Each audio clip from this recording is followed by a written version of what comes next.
Selamat pagi anak-anak. Apa kabarnya hari ini? Ya, puji Tuhan ya, kita semua dalam keadaan baik. Nah, kita hari ini akan mulai dengan pelajaran agama Kristen dengan pelajaran yang pertama yaitu ibadah yang sejati. Nah, sebenarnya kita harus tahu dulu apa itu sebenarnya yang disebut dengan ibadah. Namun, sebelum kita lanjut, ada dua indikator yang harus kita capai dalam pembelajaran hari ini. Yang pertama menjelaskan arti ibadah yang sejati, menyebutkan contoh-contoh ibadah dalam kehidupan sehari-hari. Nah, pengertian ibadah, kata ibadah berasal dari bahasa Ibrani, dari kata avoda, yang berarti pelayanan atau pekerjaan. Sementara kata ibadah berasal dari bahasa Yunani, dari kata latreia yang berarti pelayanan.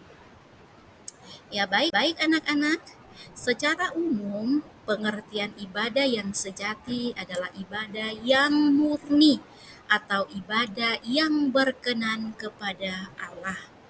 Nah, ayo kita simak arti ibadah sejati menurut Alkitab. Dalam Roma 12 ayat 1 sampai ayatnya yang kedua, dikatakan bahwa ibadah yang sejati adalah mempersembahkan tubuh sebagai persembahan yang hidup, kudus dan berkenan kepada Allah. Adalah ibadah yang sejati.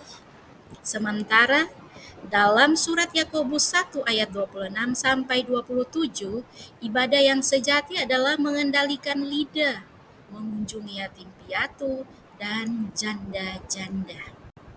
Nah, anak-anak, apa sih yang dimaksudkan dengan ibadah yang sejati menurut Roma 12 ayat 1 sampai ayatnya yang kedua?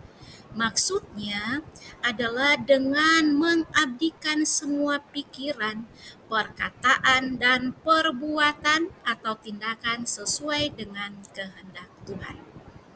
Nah, dalam Roma 12 di sini dikatakan kan bahwa ibadah yang sejati adalah mempersembahkan tubuh sebagai persembahan yang hidup.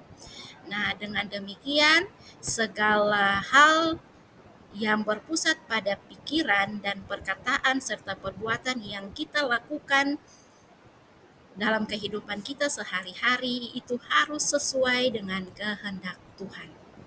Sementara dalam surat Yakobus 1 ayat 26 sampai ayat 27, melayani orang lemah itu juga adalah ibadah yang sejati.